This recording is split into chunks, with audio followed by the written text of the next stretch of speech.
Assalamualaikum warahmatullahi wabarakatuh. Perkenalkan, nama saya Al Muhajirin. Di sini saya akan mempresentasikan dari proposal yang saya buat, yaitu dengan berjudul Tingkat Partisipasi Milenial dalam Pemilihan Kabupaten Batanghari. Selanjutnya pendahuluan. Partisipasi politik adalah hal yang mempengaruhi sistem politik sebuah negara yang demokratis. Karena sistem politik yang demokratis tidak akan ada artinya tanpa adanya partisipasi politik. Tujuan penelitian kali ini adalah untuk mengetahui bagaimana partisipasi milenial di Kecamatan Martebulu Ulu, Kabupaten Batanghari dalam pemilu legislatif 2019. Ingin mengetahui faktor-faktor pendorong dan penghambat yang mempengaruhi partisipasi milenial dalam pemilihan legislatif tahun 2019 di Kecamatan Martebulu Ulu, Kabupaten Batanghari. Selanjutnya adalah manfaat dari penelitian ini. Secara teoritis, untuk menerapkan teori-teori yang didapatkan oleh penulis dengan menghubungkannya dengan kenyataan yang ada di lapangan.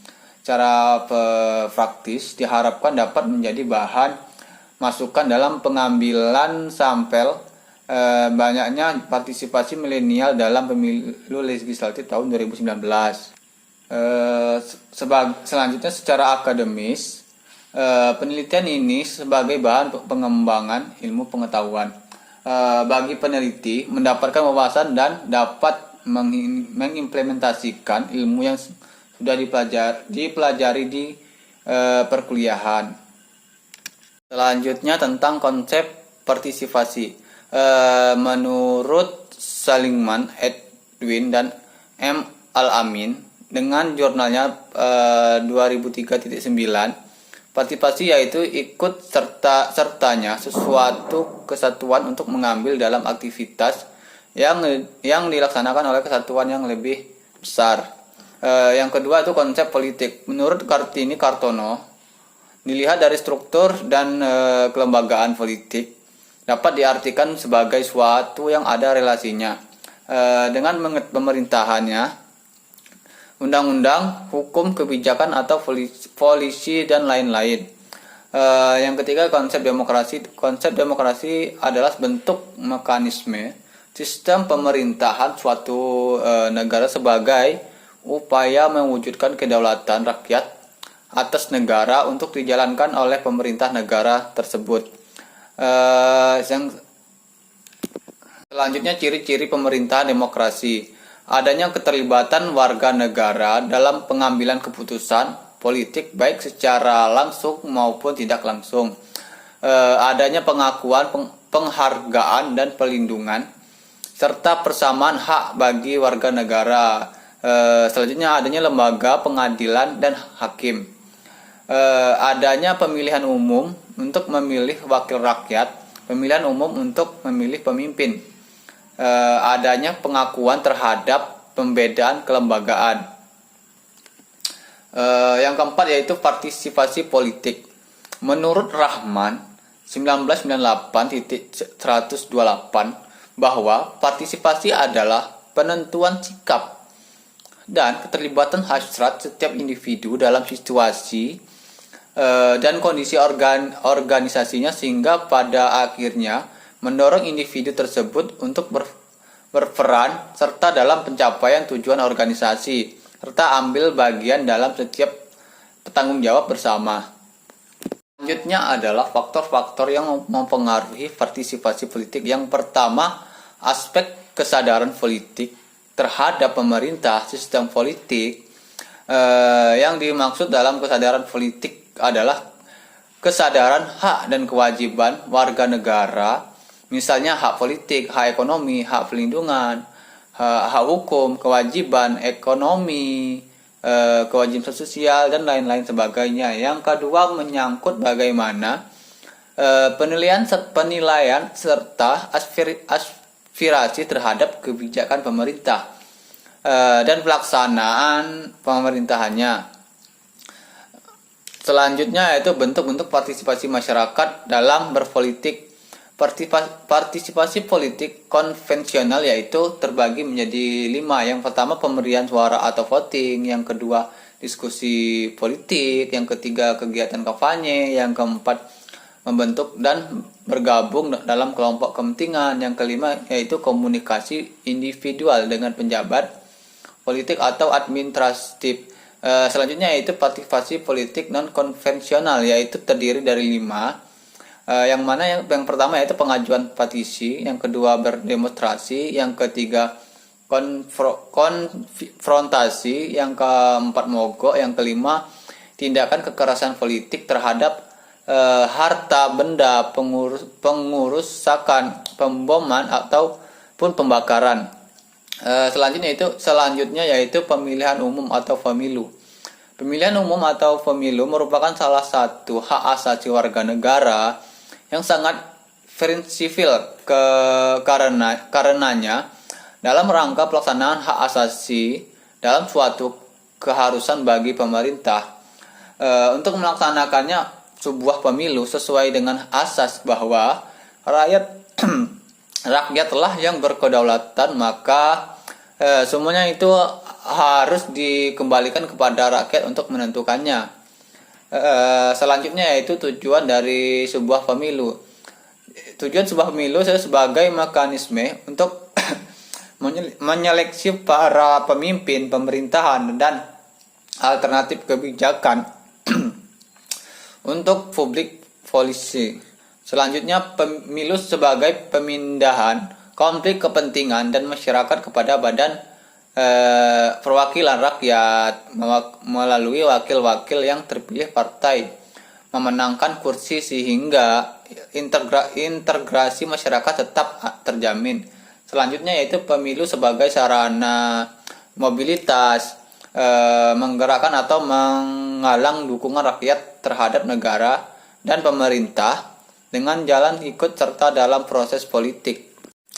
Selanjutnya yaitu faktor-faktor yang mempengaruhi partisipasi dalam pemilu. Yang pertama yaitu faktor karakteristik pribadi seseorang. Yang kedua yaitu situasi atau lingkungan politik itu sendiri. Lingkungan politik yang kondusif membuat orang dengan senang hati berpartisipasi dalam kehidupan berpolitik. Selanjutnya yaitu karakteristik sosial, yang mana menyangkut suatu sosial, ekonomi, kelompok ras, etnis dan agama seseorang. Selanjutnya yaitu pendidikan politik. Selanjutnya yaitu pemilih pemula.